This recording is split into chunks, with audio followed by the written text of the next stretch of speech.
you? What's going Big on? Miss from the What's zoo. up? What's up? It's been a minute. I see you've been What's doing a lot of lives and getting your content out there and your information. Very nice to see. So, all right? what have you been up to since your last live?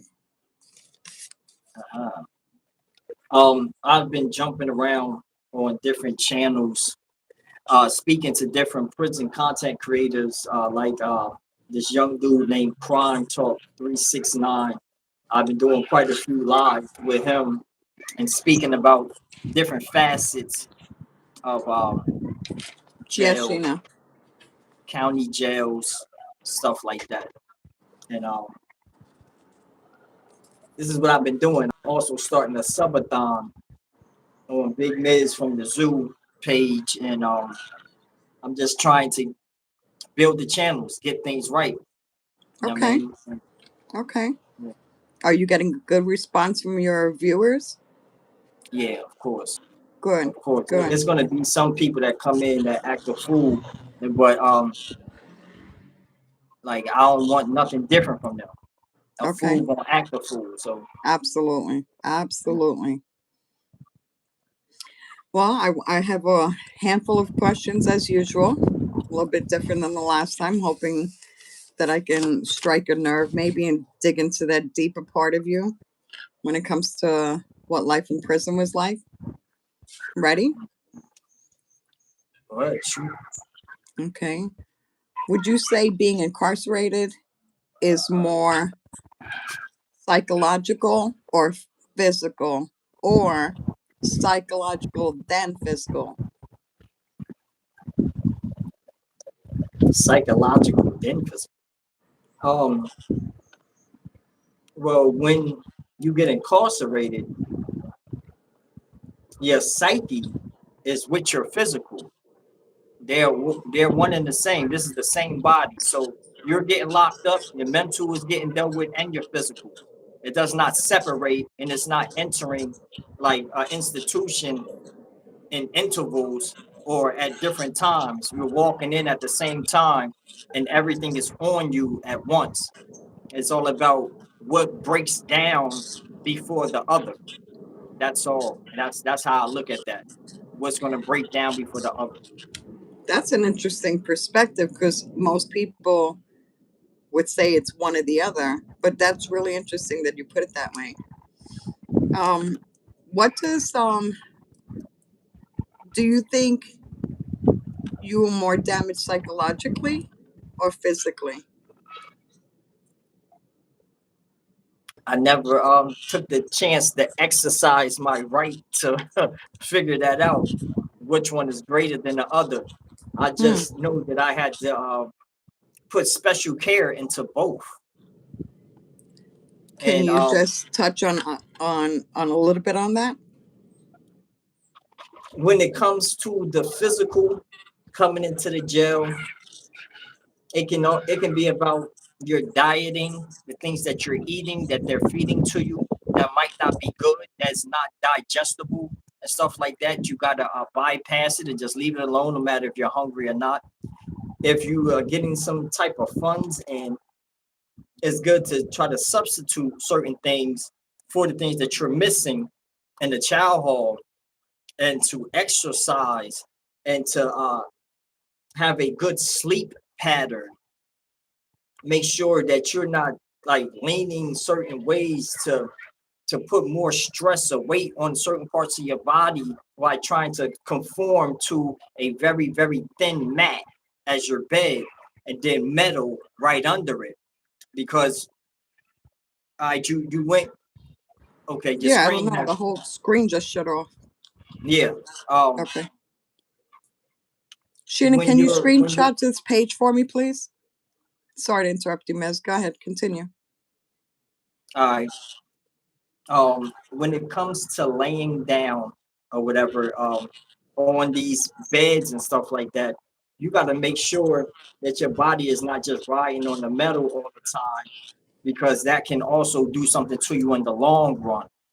And staying physically fit, making sure that you stretch, bathe, stuff like that, trying to make sure that your body is intact is a good thing, and don't hurt your body while you're in there, because either you can come out looking preserved and that you like it kind of like kept you, or you can let all your problems wear on you in that cell and let all the ills of the worlds and the things that you did start wearing on your face, and it look like you did hard time.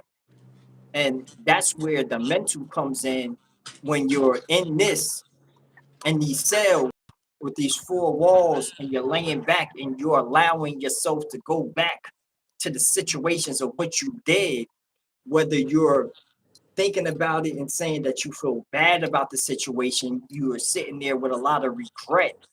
And with that regret, if you're not letting it go or forgiving yourself about making these mistakes, if you made a mistake, it's going to harp on you. You're going to wear it. You're going to look like it. And soon you'll start moving a little bit different, and you'll start acting different. And that's where the psyche comes in at. Definitely. Hmm. So then it seems to be interconnected in order to help one or the other. Yeah, that's a fact. Okay. Thank you That's a guys fact. for coming into the live. It's Big Miss from the Zoo. Go subscribe to his page. I know you guys are familiar with him. And welcome to the County Jail Prisoner Chain Gang page. I have a couple more questions. Well, a handful more questions. I always have questions for you. What does loneliness feel like when you can't leave prison? What does loneliness feel like when you cannot leave prison? Um, oh boy, I don't know what that back attachment part actually supposed to mean when you can't leave prison. But what is loneliness like? It's like being alone. It's like you can't find no company. You can't find someone to talk to, someone to vent to, someone to share ideas with, or laugh, or even argue with. That's what loneliness is. Now, when you're attaching because you can't leave prison, just put prison around you and put your lonely ass in there. You got that answer. Like, Oh, because you can be lonely on the streets too. You don't have absolutely. to you don't Absolutely. just have to be prison. Yeah, so that one's kind of tricky. Absolutely. If you could sit face to face with the person you were before prison, what would you say to him? I would say you bugging, bro. I would say you're bugging, bro. Yo, guess what? You about to do some years in the chain gang. You about to go down the road twice, and you about to take a half of United States tour, going to the Midwest, South, and the East Coast, doing time, just giving these people part of your life. You better cool out and sit down somewhere, do something safe with yourself, find a hobby or something, because you're gonna get dragged. They're gonna drag you. They definitely gonna drag you, and you're gonna go through some things, and you're gonna see some stuff that you ain't gonna want to see, man. All That's right, what I I'm would going to tell you. dig at that a little bit. So you're talking to your former self and you say that to him, right? This is a pre-prison Ms., right? And you say that, and then the pre-prison Ms. says, so you don't know what you're talking about. And your response would be post-prison Ms. I don't know. Like he probably would just see the back part of my shirt. Like when I'm walking away, he'll see the back part of my shirt. I forewarned you already. I gave you the proper information what I came for. I'm not here to play racquetball or tennis and go back and forth. Okay. Nah, Some things just can't be taught, right? Zoo official, what up? Somebody in the chat said hello to you. all right, what's going on? What up? What up? Okay. Who were you? Who would you say you were Or maybe who were you before the crime? Who was I before the crime? Is that what you said?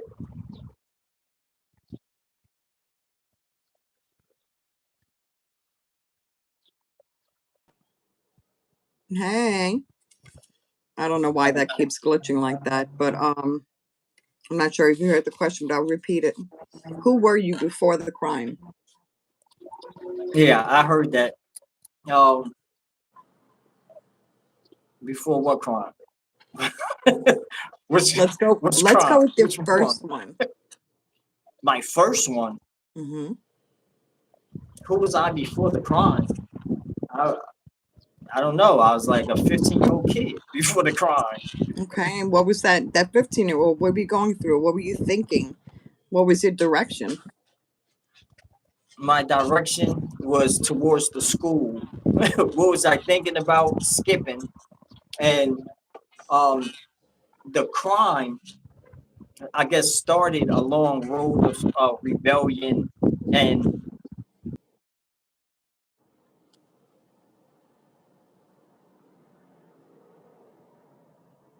You're frozen, but I'm going to say thank you, everyone. Thank you for the compliments.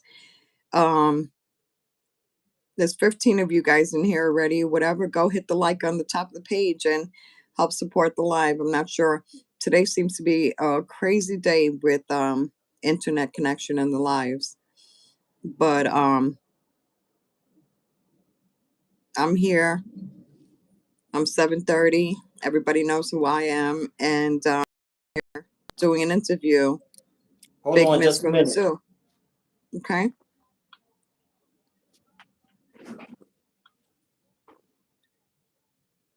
You guys comment in the chat what state you're from, what you're watching this from. Glad to have you in here. This is a live about prison content, hopefully to deter our youth and people that haven't experienced prison from going to prison. Oh man. Mm, mm, mm, mm, Hold up, let me put some light in there. Okay, Hold up. take your time. Everybody go and tap that like button on the top of the page. Keep an eye on your pockets closing to the wides. All right. um, so that was that was 15 years old, just aimless, would you say? Aimlessly moving around. Yeah. Okay, much better, yeah. And then you did mention that you did two bids. So you experience your first prison sentence and then you come out. Who were you before the second crime? The second crime doesn't have nothing to do with my prison bids. The second crime is my second crime, and I was like 17 years old. Okay. So it doesn't jump from me being an adolescent at 15 and then being a grown man in Georgia. Um, I lived a life of crime. And this is what I tell people on all the platforms, that I made a lot of mistakes in a lot of places during a lot of time, coming up as an adolescent to a young adult to an adult, even going towards what they would call OG status, still thinking crazy like I'm in my second childhood. And I think that it does not work. Your ending result, your end game, or your end goal is always going to be something of a meager value. It's not going to be something to be proud about. So you want to try to get things intact at a certain age and start looking for like wise counsel, better people to talk to, so you can move a little bit better, and you can exercise your morals on the things that you are willing to do and what you just won't go for. You know what I'm saying? And you'll probably come out a little bit better that way. And you're stuck. Thank you. Is that only happening on my end? Yes. Okay. I don't know. It just the screen just blanks out and asks me if I want to resume. Um, that's interesting that you would say that because it seems like would you say you were always searching for something else, but you understood and was familiar with street life and crime? So I was searching for something else, but I was always familiar with street life and crime. Um, I didn't know what I was searching for. Okay. I did not have like what you would look up in the household as a father figure or anything like that. I did not have that, so it was no like Leadership? role model or nothing Mhm. there to say that these things are going to be in your path. This is how you got to work this out. This is what you need to look forward to and try to stay at this one goal to do the right thing. And this is the right thing to do. This is the wrong thing and stuff like that. And probably has some experience speaking to me, but I had to learn myself. Mm, And I went out there and I learned myself and I learned the hard way too okay. many times. Okay. Was there a particular situation in your life that made an impact enough to say you're going in the wrong direction? Mm, no. Nothing Interesting. was impactful enough until I got towards the end of my last bid. And when I thought about everything that I saw and did through the years, and I just let it all come to my today before I left that prison, I was just thinking, do I ever want to go through that again? Mm, Do I want to come back and say, hey, y'all, I'm back again, and then go through all the trauma and the sounds and the vain talk, the lies, the tricks, the pain, the worries? Do I want to go through all of that all over again? I would huh. have to be a pain freak, and I just love pain to want to do that to myself again. That's interesting that you say that. One of my questions down the list, which I'm going to skip and I'm going to go to that question since we're on that topic. How long would it take before you became that version of yourself again if you were to be incarcerated? Say, ask me that question again. So if you were to be incarcerated today, how long would it take you to become that version of yourself again? That does what? That knows how to jail, knows how to survive. Oh, oh. Soon as they dress me out as an inmate.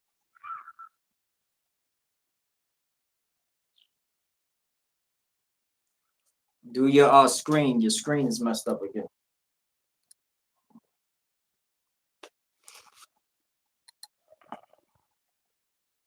What's up, y'all? Thank y'all for coming in to this live. I appreciate y'all. Thank y'all for coming into this live. We definitely appreciate y'all. Um, Jim Flip, as a matter of fact, he's here, one of your regulars. He has a question. How long would it take you to be institutionalized? How long will it take me to be institutionalized? Is he saying it as if I already was before, so I know myself as being institutionalized? Not sure. Um, I don't know. It takes people, whoever's tapping into whatever the institution is putting into your mental. When you start knowing that your name is inmate, and then you start moving just like an inmate and you want to be a model inmate, that's when you're institutionalized. I never really tapped into that because when I was referred to by the authorities or whatever, they called me a convict and not an inmate. Hmm. Jim said he was just rewording my question. Thanks, Jim. Okay. What's something that you're still afraid to say out loud?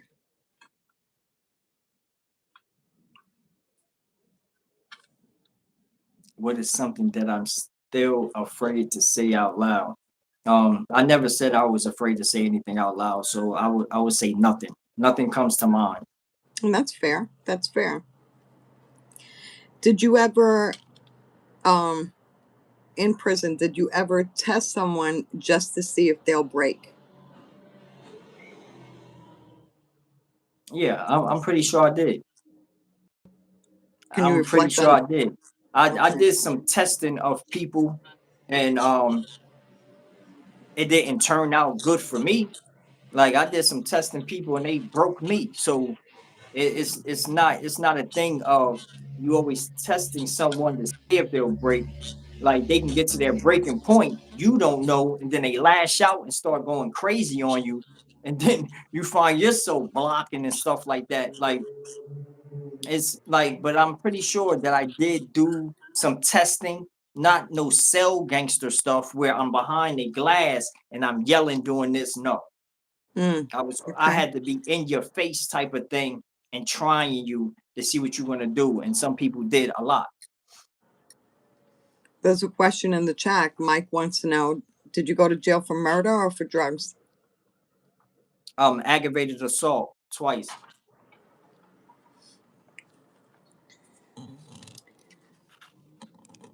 What's something that you did?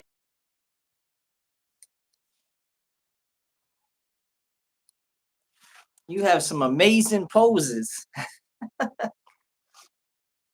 These are some amazing poses that you got going on.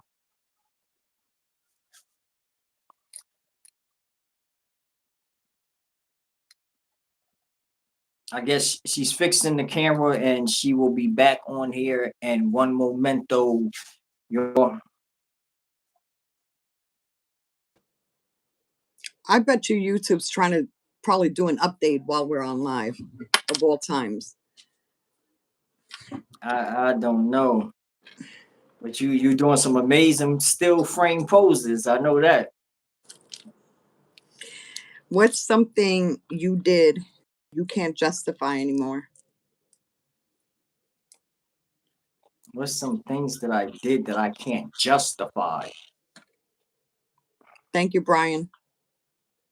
That I can't justify. Um,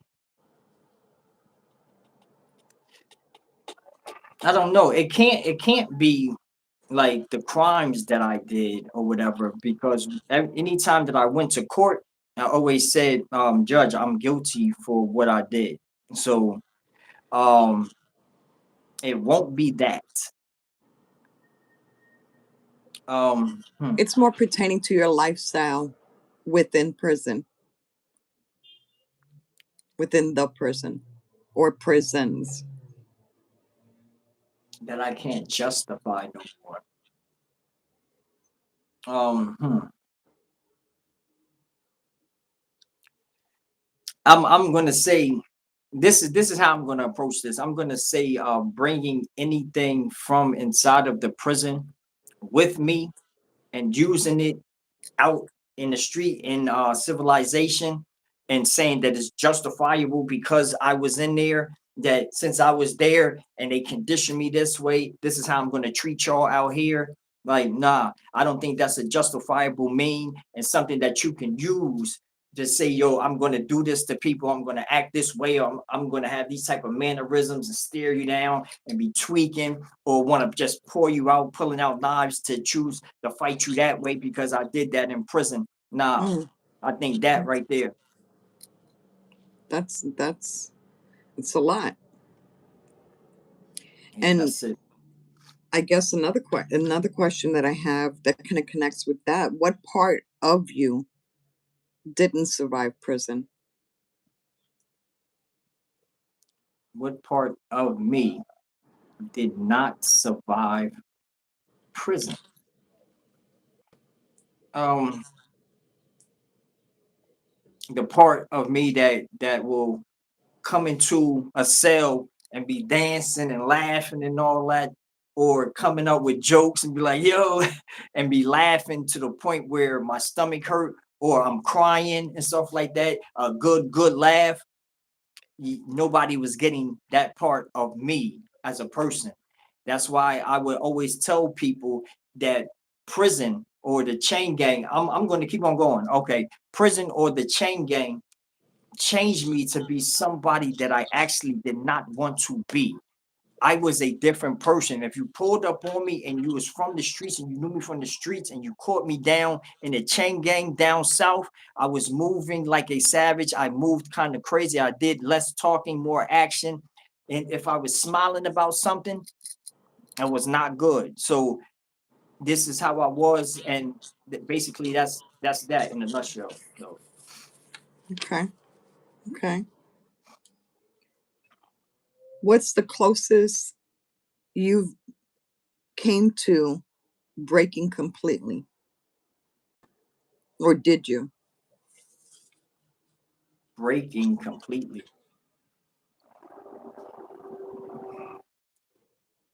Um, breaking completely. Or we could stop at breaking, if not completely. Um, because it's points. That also has a compass. You know what I'm saying? And Mhm. it's points. You can get to breaking points. It's points. That makes And sense. I had to find it out through ways of triggers. And if I'm face to face with an officer that has boy in his vernacular, and he's standing in front of me and saying, boy, you better go back to the dorm, boy. It ain't time for you to come out. And he's projecting spit and stuff like that. That's a breaking point for me. I'm Mm. attacking. Um, when I was on a shotgun detail and we were actually driving through these back roads and then coming to an open plantation and people on the porch with shotguns, but we're actually on a shotgun detail. Bring it to me, boy. Bring it to me. And I'm swinging the bush axe and I'm doing this day after day. I got to a breaking point. I said, man, fuck this. I'm not doing this no more. Mm. Breaking point. Um, when I'm inside a visitation room and I'm dealing with the person that I'm dealing with that's coming to see me, and I know that she was a part of my charge and she was there on the other side when I got sentenced, rooting for the guy that I did something to, and he does something to her. I bring her back. She runs back to me and I bring her back. And then I'm in front of her and something even worse happens to her. And she brings it to my attention and I'm listening. And I said, he did what? Or this person did harm to you? And she's saying, this person has violated me in this way and this, that, and the third. And I say, well, what are you going to do? And you're like, what? I'm not doing nothing. Breaking point. You know what I'm saying? Mm. And they're all by triggers. Nothing really came that wasn't moving and talking and stuff like that that can trigger me to the point where I'm thinking, I'm about to snap. I couldn't look at the atmosphere and say, look at the gates and be like, I'm about to snap. You got to bring something to my chest and speak about it and it be real. Then you'll get a reaction from me. Interesting. Mm-hmm. Can we go back to something that you just said in regards to breaking point? You were reflecting on a moment where a CEO is calling you boy or referring to you as boy, and you have a bush axe. And I would think a bush axe is like a scythe that cuts like. If you ever saw what they have the image of a grim reaper, and he Mhm. has a tool with a hook on it, holding it, is that. Okay. We're swinging that. So now describe how you handled that breaking point, because I said, obviously. I'm not doing it. I bucked on the detail. I told the Okay. officer I'm not working. anymore. And And they how did that still go? had the firearm up to me and told me to get back in that water and start swinging that bush axe. And I said, I'm not doing it. You might as well call backup right now or shoot. And he called back up. They was standing all around me trying to talk tough, like they was going to put their hands on me on that site. And the bull game or the bluff game, whatever they was doing all that woofing, they did not do anything. They just Mm, told me to put my hands behind my back, and they took me to a lieutenant at the work camp at the annex, and he asked me, "Am I going to go back out on that detail and do what I need to do?" And I told him, "No, I'm not doing that type of work no more." And then they put me behind the G wall in the big prison. okay. And for those that don't know, explain what the term G wall is. Behind the big barbed wire fences on the other side of the gun tower, behind the G wall.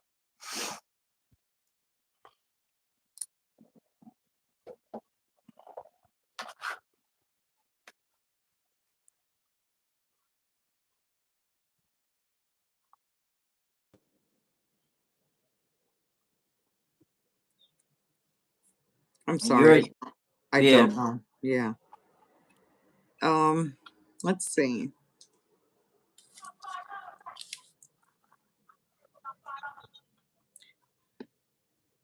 Do you ever feel guilty? Do you ever feel guilty, or do you just regret getting caught? Do I feel guilty? Um, no, no. Um, I, I, I guess because if I'm feeling guilty, it's actually because I was guilty of harming that man. You know what I'm saying? I was guilty of my first aggravated assault and beating that man to a pulp by fighting him. So if I was feeling guilty, it was because I was guilty, and I told them that I was guilty. Okay. Okay. Thank you, Frank, for the promotion there. I've got one more question, and then I don't know if you'd be willing to tell us a couple of your amazing stories. Um, what does violence in prison actually look like? Not what we see on TV. What does that look like from your point of view, being incarcerated? What does violence look like? Um, it can come in different forms, actually. Um, some people say beware when it gets too quiet Mm, because it's like the quiet before the storm, before something really pops off. Everybody's getting to a quiet point and they're ducking off before everybody kind of collides. ooh, I got Um, you can you can just you imagining that feeling. and you can also get that same type of quiet. And I don't know if anybody can really understand that part, but I'm going to take you out of the prison real quick. Okay. If you're watching a big game of football and you're at a stadium, right? And you're seeing somebody running and they're trying to get to this goal, and everybody gets real quiet before Oh, the roar, like that yeah. quiet right there can happen on the yard while everybody's moving around talking and stuff like that. Once everybody knows it's about to be a problem, a big problem with two big factions of a gang, it'll be a quiet before you hear, yo, let's get it, let's get it.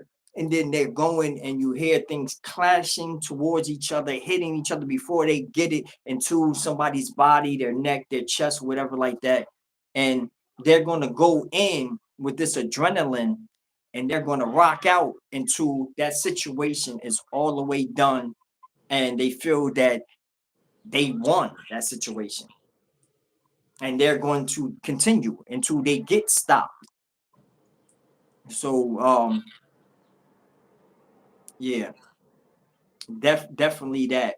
But they have different ways of seeing violence come at you. It can be different ways. You can get squirreled in a lower library while in the lower library trying to learn how to get out of jail. Somebody can come and pour you out. You can be eating food on point, looking around. Somebody's about to squirrel you from the back, hit you with something. And now, if you're not dazed and you're trying to get your foot in, you got to get yourself out of that. These are angles.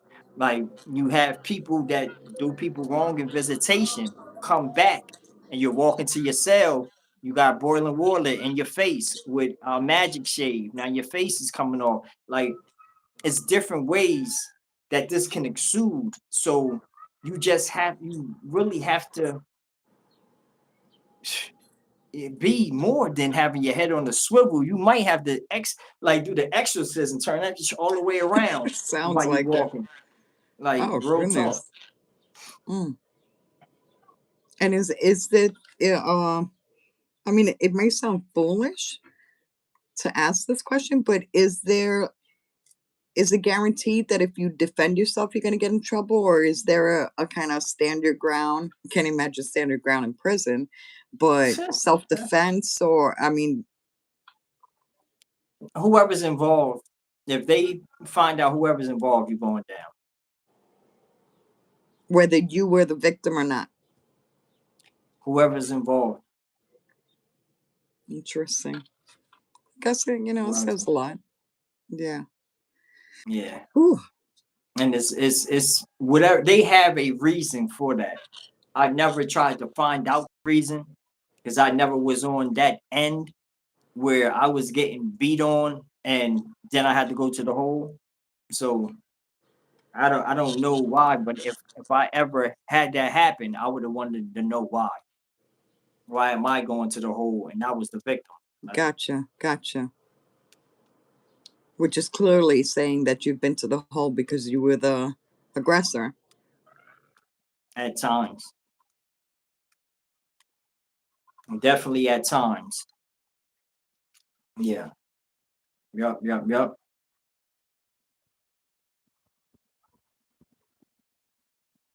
And this I don't know what this YouTube is doing on your channel, but it's doing something weird. I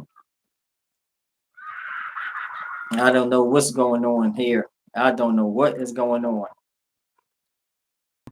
I guess probably wants me to update the app or something. Not sure. What's the most manipulative thing or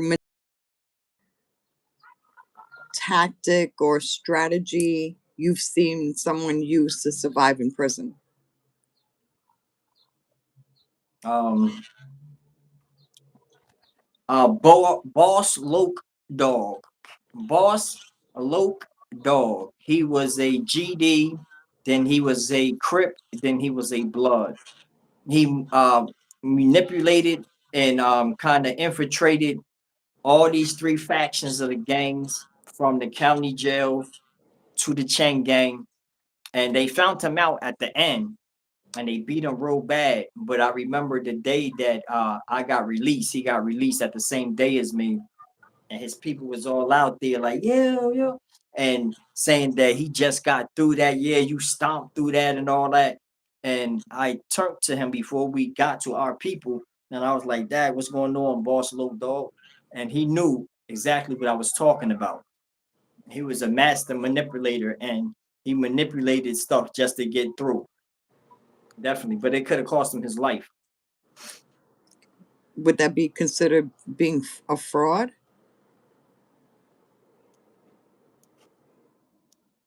He can be considered a fraud times three. Gotcha. Okay. Times three. Okay.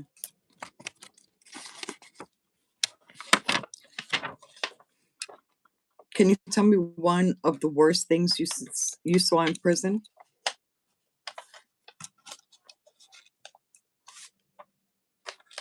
All right. One of the worst things I saw in prison.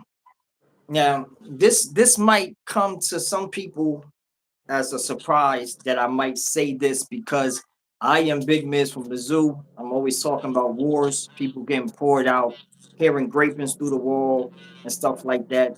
And I'm going to say one of the worst things that I saw in prison was older gentlemen, our elders that's been doing 30 years plus already inside of the prison system in Georgia. I can only speak for Georgia. I saw these gentlemen moving like some straight trained robots, speak, yes, ma'am, yes, ma'am, sir, yes, sir, doing this. And they will, if they say, yo, crush that ant right there with your fingers. And he's like, which one? Which one? That one right there? And they'll go and do that, right? They're not going to ask any questions. They're not going to do none of that. They're so conformed, not reformed. They're not going to the street ready. They don't have that in them no more. They wouldn't even know how to adapt out here in society. They have conformed to whatever they got put in their head through those years, this repetition of inmate, inmate, inmate, inmate, inmate. If they're all in a circle right here, and I say, man, that inmate, they all probably gonna turn around because they think that's their name. When you hear them have a conversation, I can know who I'm walking up to if I don't even see them. If I hear yes, boss, well, I tried to clean up all that stuff, boss, and I know that it's one of these old chain gang inmates talking to a regular CO1. I know that. And these dudes, they fold every chance they get. They're folding. They don't have a backbone. There's no backbone in those individuals no more. That's been pulled out of them. These dudes are the worst because they don't know exactly how bad they are. I see through them, I see the chain gang in 4K. They just don't see the ball and the chain that they're holding. I can see it though. They walking with their ball and chain, and the rest of the people, they're not with that. They're acting wild. They're going against the law. They're defiant. But these guys right here, they're not. They're not. And Okay. it is not something that they're looking for, like for parole. They get them out for good time and none of that. No. They just been conformed for so long, probably since Alto and Reedsville and stuff like that. And as they going through the years, it done got put in their head. They was laying the boo game down on them for some years. So they probably been working for 3 decades and they receive they might get 2 pack outs. I don't know. They can get 2 sandwiches. They might get lucky, but they still won't get that watered down juice. So I don't know.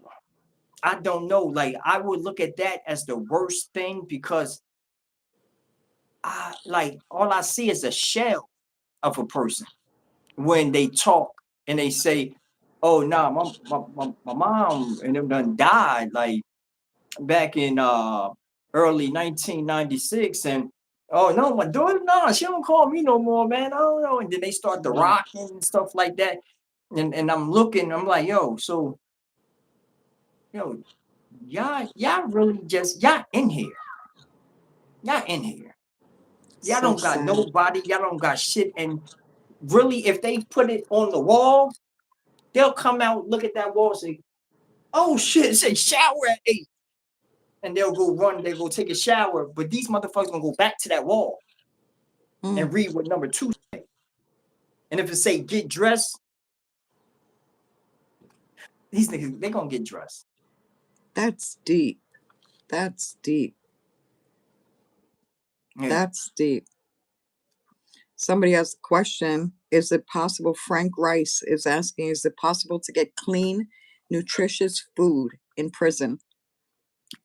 Um, um, how did this guy say this to me, man?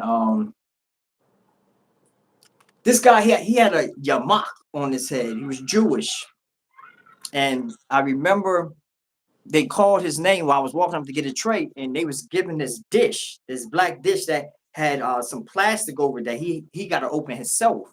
And I was like, damn. He was like, no. They called his name. I had to step back, and he was like, oh nah, it ain't going to be for y'all, man. Like I feel bad for y'all Muslims, and he walked off, right? And I was like, Dad, I didn't even know that he knew I was Muslim. I don't talk to dude or nothing, right? But I saw him have a nutritional meal. I mean, he had asparagus, he had grilled chicken, he had some corn and some rice, and it looked good. I Mm, forgot what type of slop I had. I know that I ate a little bit, I got up, threw it away, and I left. But I always thought about him when he said that, and I kept it, that he was getting kosher meals due to the fact that he was Jewish, and he let them know, and he went through the proper channels to get his rabbi to contact the jail at one point, and then it follows him. mm. So I guess I have to be Jewish. Does that answer your question, Frank? um, how do you know you have a good cellmate? You got to go in there and start asking some questions. You have to have what this kind of icebreaker. And when it is good to just do that by yourself. Like you don't want your whole crew or your Christian brothers, your Muslim brothers, like you don't want to crowd that situation. But if they know something ahead of time that they can hip you to about your cellmate, send it in. Let me know. Send it all the way in before I spend one night with him. You know what I'm saying? I don't want to find out the hard way. But it's good once you go into a cell with someone and y'all start to, hey man, what camp you just came from? I just came from Dooley. I'm like, oh man, I was in Dooley back in such and such and all that. Dig a little more deep, dig just a little bit more deeper. Ask them, are they affiliated? You know what I'm saying? What you got an old girl out there, you married, you good, you find out.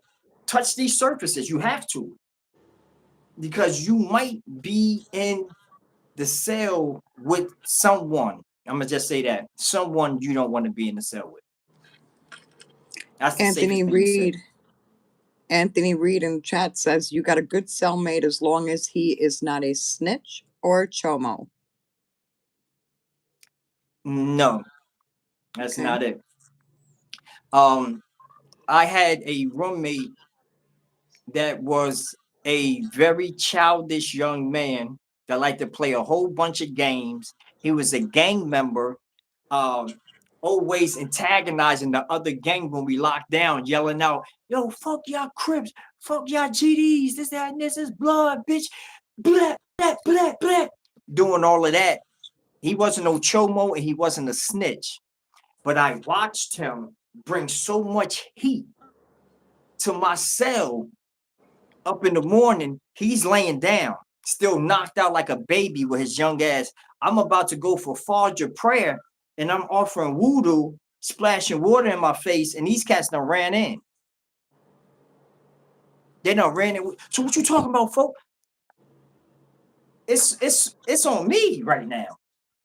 I'm like, yo, hold on, hold on, hold on, hold on, hold on. Like, I don't know what y'all talk. Like, I had to find my way out of that situation. And honestly, I woke little man up, and I'm still talking to them. And they was like, nah, we know who it was. Boom. I walked smooth, boop, boop, boop, walked out and went to go pray. And while I'm praying, I told the brother to call the Ikama, and he started. All I heard was boom, boom, boom, boom, all in the cell. And it was justifiable. I did not care. He did this for too many months.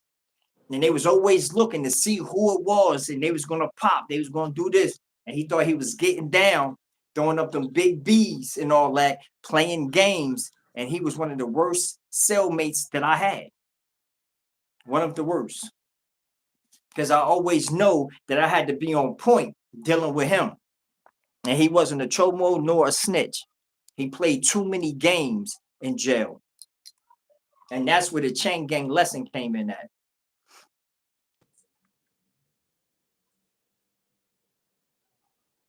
Anthony Reed says he was the CEO for North Carolina State for 12 years after he retired from the military. That's deep. Yeah. That's definitely deep. If he ever, what's his name again? Anthony Reed. Anthony Reed. Yes. I don't know if you have the TikTok app, but if you do or have somebody that does, and you would like to do an interview, you know what I'm saying? If you have some interesting stories about the time as a CEO, and you would like to speak on a platform, you can get in contact with me at Big Miz from the Zoo. Let me know exactly who you are. We can go through the screening process, and then we can make that happen if you would like to. All right, go ahead. That would be a great opportunity. That's awesome. Hey, somebody said, hi, my chocolate friends. So, what do you do on a stressful day in prison? Um, uh, Workout. To try. That's like probably a top tier answer would be to work out to get all of that extra stuff up out of you, you know what I'm saying? So you don't have that much energy to even worry about that stress or whatever. And there's also a CD player or a radio where you can put these things over your ears and block out what's going on out there, and just let a certain song, find a certain song, and just let it take you. Enjoy it. And let it take Have you you to ever wherever it may. have you ever experienced a stressful day where you've sought out those options and didn't work? And it didn't work, never. Mhm. Okay. And I use these options, like I can only speak from experience, because anything else I probably would not be able to think about it correctly. But I use the working out. I walk the yard, like the big yard, walk the big yard, or I just listen to music. With this, the CO20s, they'll cover your ears all the way up, and they'll block out all that other stuff, and then you just Mm. sit there and listen to some music. It can be therapeutic sometimes.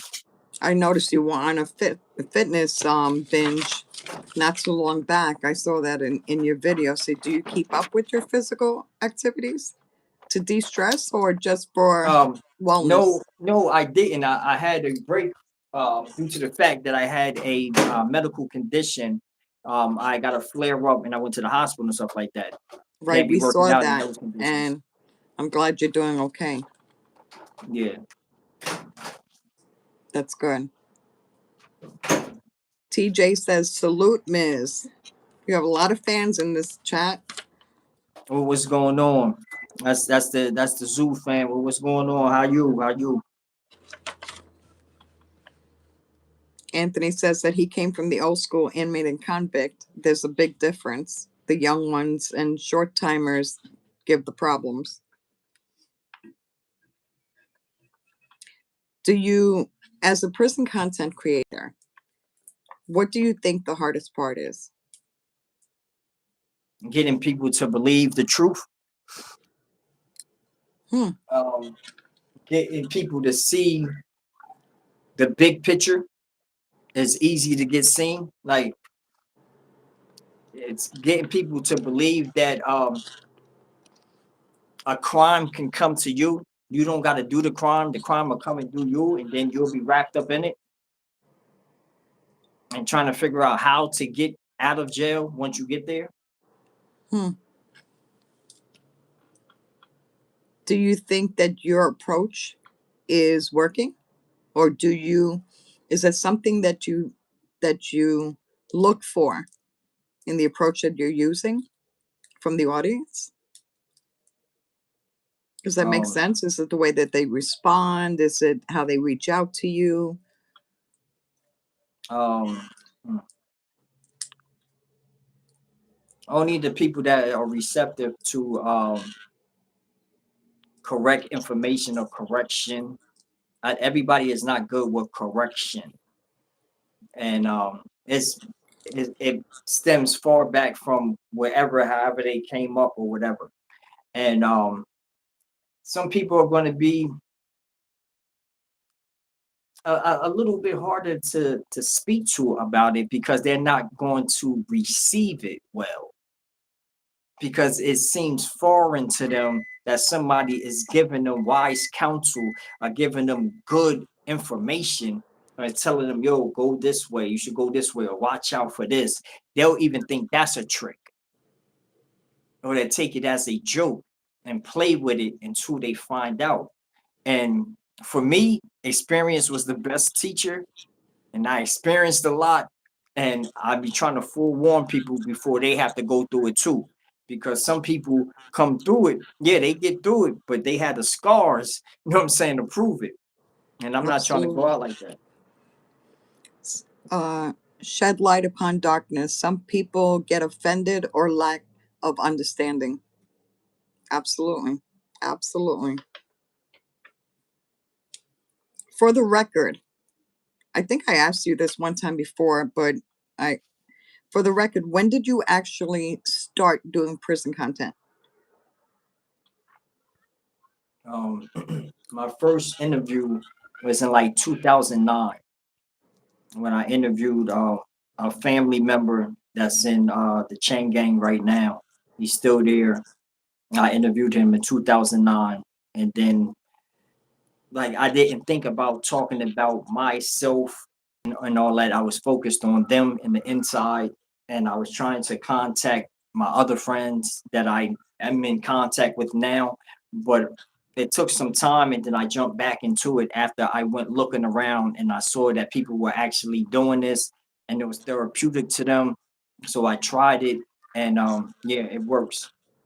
But the main thing is getting the message out there and making it a staple in the doubts that you might not never have to commit a crime or defend yourself. Like I want people to know that it can happen to anybody. You'll see the higher classmen that been in school for a long time getting charges and going down. You can see the regular next door neighbor that's like a gardener and stuff like that. He's in here. The rock and roll dude is in here. The good singer dude is in here. The rappers in Pastors. here. Like you'll see everybody coming through because a mistake will find you. You don't gotta find it. So Absolutely. yeah. Absolutely. And the most unsuspecting.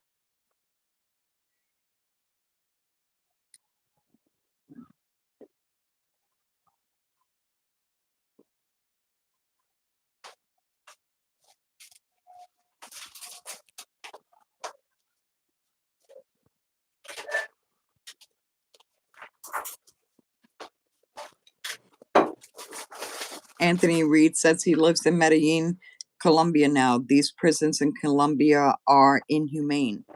I could imagine. Um, Yeah, I believe so too. and I asked you this one time before, if I'm not mistaken, but I know I did want to touch on it. I noticed that you've been trying to calculate the actual amount of time that you have been behind bars, whether it Hmm. be county jail or prison. Have you come up with an actual number I just know over 15, combined? over 15 years. Yeah. Hmm. Okay. Yep, yep. Are there situations where saying no isn't really an option in there? No, no such thing. Saying no is an option anywhere you want to go. You can say no. Is there a price to pay for that?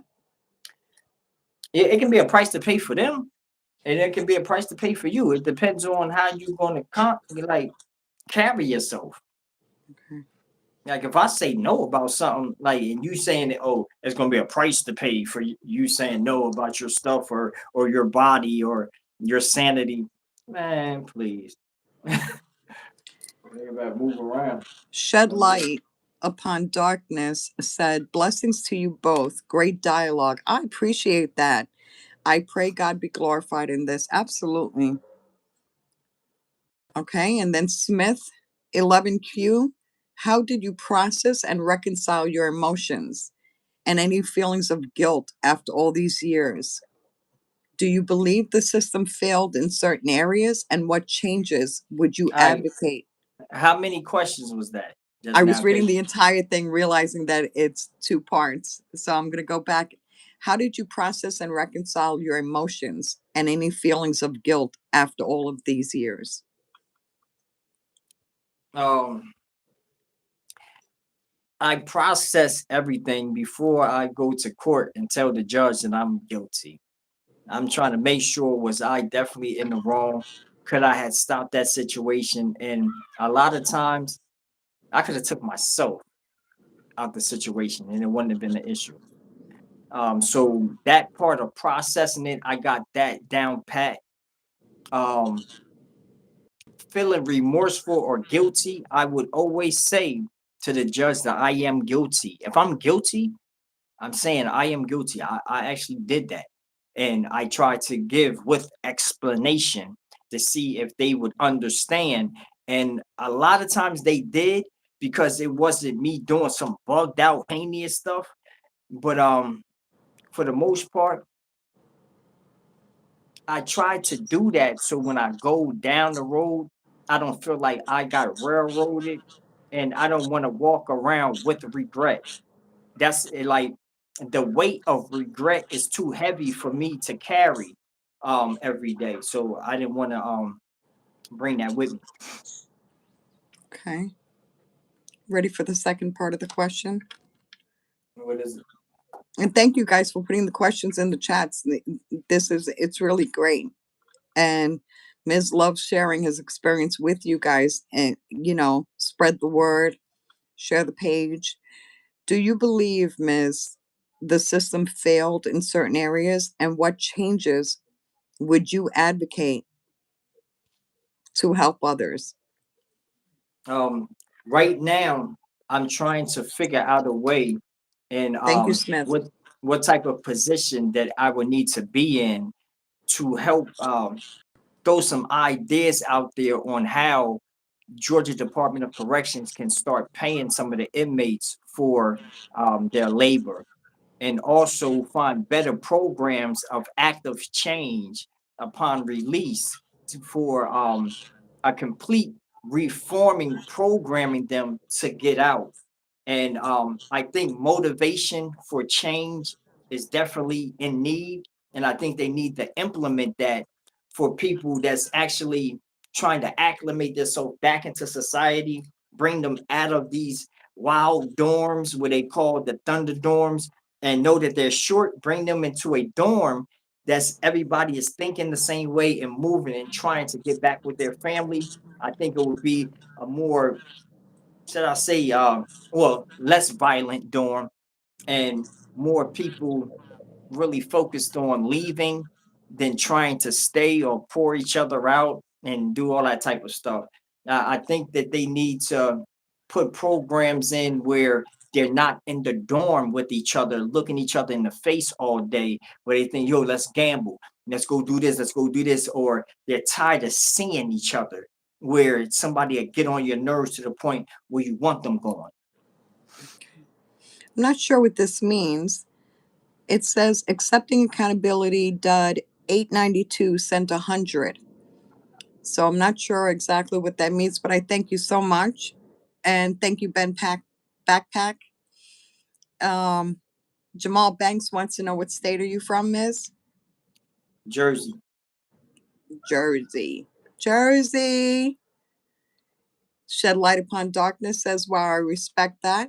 That's real. for us as people to grow up and not be in denial. Absolutely. Mhm. That's a natural fact. I don't actually see the chat moving at all, right? I don't see the chat moving. So I'm sorry if I can't just answer your It's not my questions off the Wi-Fi. rip. It's not my Wi-Fi. Is that you? Okay, you're in. Okay. Um, let's see. What can you tell me what a good day looks like behind bars or in prison? No, Anthony Reed, I think he sent $2. Thank you so much, Anthony. I can't tell you what a good day looks like in here. I'm not going to give the benefit of a regular day without getting harmed and arguing with somebody as a good day in here. Like, Hmm. I'm not giving out good days. I'm giving out full warnings, not good days. So let me ask you this, and I think it's like a deeper personal question or an individual question, meaning like it's an individual choice or way of looking at things. Do you not want to accept that there could be a good day in prison because you don't want to accept that any part of prison is good? Is that the logic you're using? Um, I'm using the logic as I'm not going to give you a good day out of my mouth where it can never be recorded on any social media platform that I say, yo, it was a good day or a good day looks like this in jail. You're never going Okay. to get that from me. Never, never. We have Sheena in here, and she says, the good day is the day you go home. Absolutely. I totally agree. Totally agree.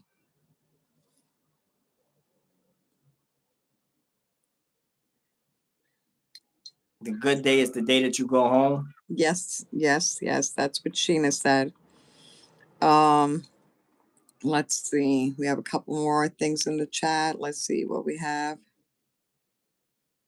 Anthony Reed, not much, but get the young man on the right track. They don't have the young men on the right track. They don't have much of a support system when they get out. That's so true, Anthony.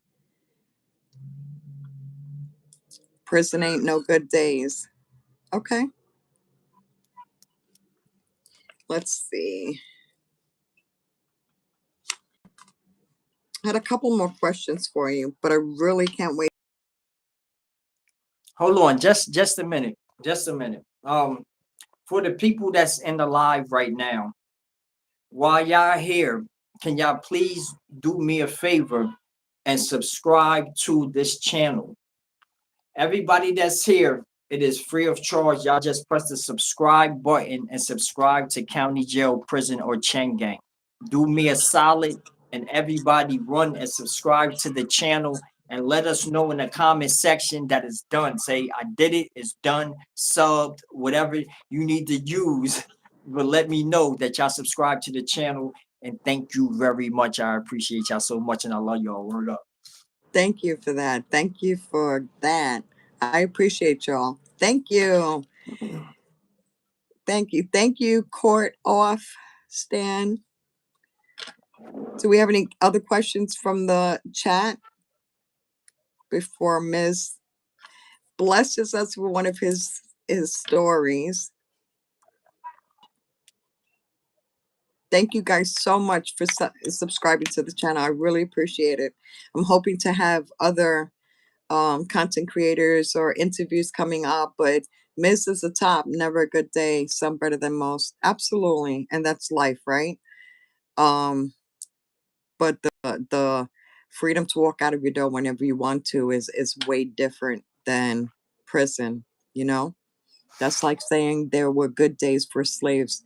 Wow, that's powerful. The Quiet One said, that's like saying that there were good days for slaves. There are no good days being in prison and without your freedom. You are so right. You are so right, and I'm happy to to stand corrected.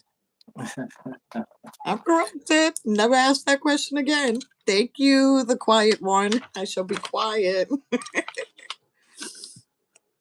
Do people come out? I have just a couple more questions. And let me know when you're ready. If you are you gonna bless us with a story? Yeah, I can run down the situation. I Okay, you have definitely time for a couple of more questions, or yeah, go ahead. okay. Let me know because I know time is important to you. Do people come out of prison more honest or just better at hiding things? Um more honest or better at hiding things. It's all about the individual. This is like a individuality type of question. It only works for the people who's working it. Like if you're in there trying to really rehabilitate yourself and you're working it, it's going to work. But you just got to keep on working at it.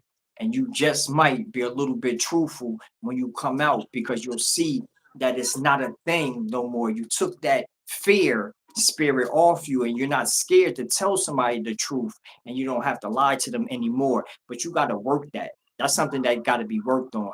But if you're just in there for a good time, not a long time, but a short time, and then you're kind of speaking to different people that did the same type of crimes as you, probably a little bit better, and they're telling you how to do it on the top tier level. You just ready to go out and play more games, and you're definitely going to be throwing some rocks and hiding your hand. So that's my answer for that right there. Okay, okay. So it's you gotta work it instead of letting it work you, huh? Yeah. Okay, I'm catching on. I'm catching on. When someone leaves prison, this will be my last question for you. When someone leaves prison, what's something they carry with them that they don't talk about even with family? Um, Thank you for the flower, Mrs. Lachey. I would kind of say maybe a lot of the shortcomings or what have you where you needed them at a certain time Mm, or you wanted to speak to a certain person at a certain point and people made sure they was unavailable for you or mm, they was living their life like once you're coming into realization that because you did the crime and you're doing the time, people has not stopped. Their life has not stopped. They're still going and working and moving around and trying to better their self. But it's times that you want to speak to them. You want to ask what's going on. Because some things you were in control of when you were out there. But once you're behind those walls, you're not in control of nothing no more. So you kind of like feel a certain type of way and you don't want to come outside after doing time and then start saying that to them like, oh, I felt this way when Halloween came and you ain't let me speak to little Chris or on Christmas, why y'all ain't do that other package? You know what I'm saying? Like you don't want to do that. It's a lot of things it's like, yeah, it's that you don't want they'll to say. interpret it different than how you intend it to Yeah, be you interpreted. don't want Yeah. to do that. Now, hold up. I'm about to set up. Hopefully, we won't go digital or nothing outside because I'm Okay. about to tell this story and I don't want nobody in my Last household being question. affected How by much my story. court off stand? How much I got sentenced. My first sentence was a 5 do 2 um, down the road, and I actually did like 3 and some change off of that. And that's because of my conduct. And then I did a 10 do 3, and I did like 4 years off of that because of my conduct. I stretched my charges because I went down there with a chip on my shoulder. But hold on just a minute. Hold on.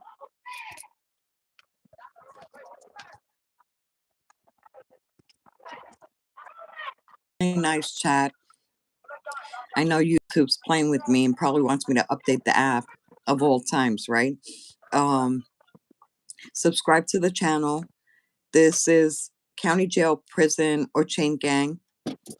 Um, Thank you, Sheena, for she's such a great moderator. Um, and then don't forget, subscribe to Big Miss from the Zoo, his page as well. Cordoff Stan said 100, 100, 100. You hold it down. Okay. Thank you guys for all the support and being here. So my questions are at a limit. Thank you for the floating heart. Marcus Terry sent a All floating right. heart. I am about to just get into a situation. You know what I'm saying? Because a lot of this stuff is situational that I come to the platform with. And I'm just going to harp on one thing that I dislike seeing the most. And it's when some like people, maybe they're young, maybe they're not affiliated with gangs, maybe they're elderly, but the people that fend for themselves, they don't have no backing, and they cannot defend themselves or get these people off of them if they choose to attack them, right? And I will keep on speaking about this individual named Chain Gang Pops everywhere that I go. When I talk about situations that I thought was terrible, it did not make any sense. Um, I looked at the chain gang a certain way after that. I started losing respect for these so-called convicts or these gangsters or whatever, or knowing that chain gang rules and sin full of and all that stuff. I started losing all respect for that. And it's because I saw an individual that was nice to everybody, a very kind man.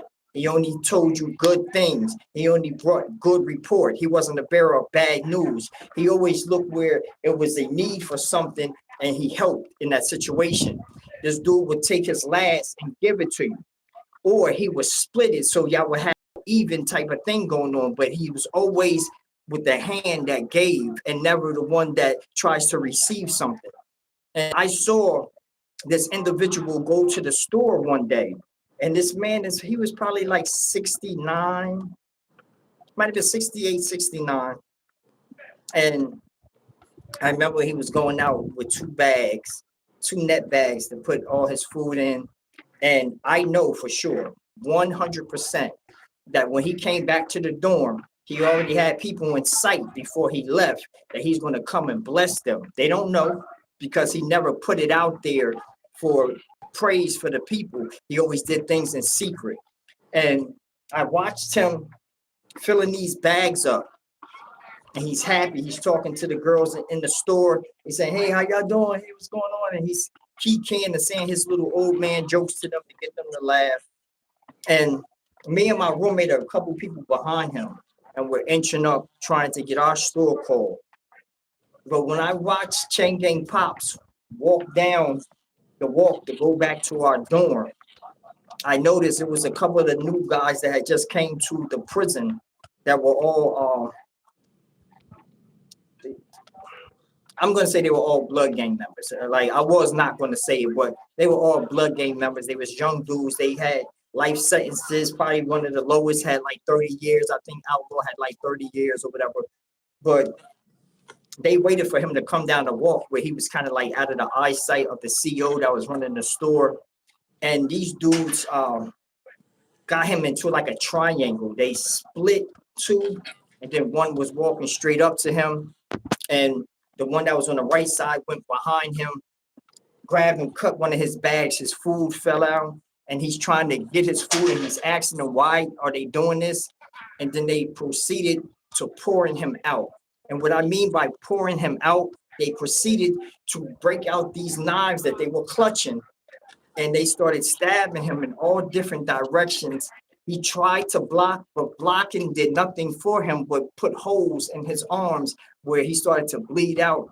And as he tried his best to fight, I saw him losing his life on the sidewalk. And me and my cellie are standing there. We are close by the officer. My cellmate start saying, yo, that's messed up that they doing at the chain gang pops, man. Look at that shit. Man, that's some bullshit. And so the officer can look in that direction. I know myself, I'm already tied up with the Islamic community and the Muslim community. We're already at odds with different gangs and stuff like that. We try not to even have a relationship with them. But if I would have chose to put myself in that situation without no fire, just walking down bare hands while they have gold rods and bone crushers already taking somebody's life, I would have been putting myself in jeopardy, and I don't know what my outcome would have been. So the best thing that I can do is stand clear, and I watch the situation go down. I watched Chain Gang Pops lay there on that sidewalk where they left him, where all the 13 members and the COs is running down to grab these young boys that already done threw their knives and stuff onto the big yard over the gate. So they won't have nothing on them when they get caught. And kind of like, I remember we was walking past, and the CEOs are saying, go around, make a big U. Go around and make a big U. And I remember going around and I'm looking, and I was like, man, Chain Gang Pops. And the crazy part about it, on his face, it looked like he still had like a smile on his face. And people talked about Chain Gang Pops for a couple of years before I left and everything.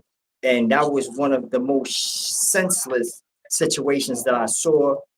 These young boys, they went behind the wall or whatever to the tier program, and one went to High Max, the one that was standing over him, hitting him all in the face with it and everything. And that's good for them. It was bad to see that situation. I will keep that situation with me at all times, and will continue to tell that story. And that's just a situational thing that I wanted to bring to this live at this time. But That thank has to be y'all for your time. traumatizing. Yeah, thank y'all for your time and stuff like that. And please, while y'all here, please go and subscribe to this channel, County Jail Prisoner Chain Gang. It costs $0. Just tap the button. That's where the support comes from. And please follow us on our journey. This is your boy Big Miz from the zoo. I'm just asking y'all, please find something safe to do, find a hobby, find a career to follow, or a job with some good benefits or something. Just please don't go out in these streets and do something stupid and find yourself in somebody's county jail, prison, the chain gang. I'm gone. Okay, and you guys know I'm 7:30, and stay tuned. Subscribe to the channel so you see our upcoming interviews with different characters. We have Big Miz back. Convicts don't rat and usually down a long time and handle the problem for the CO without CO knowing about it. Until the next live, thank you guys so much, you troopers, and be safe.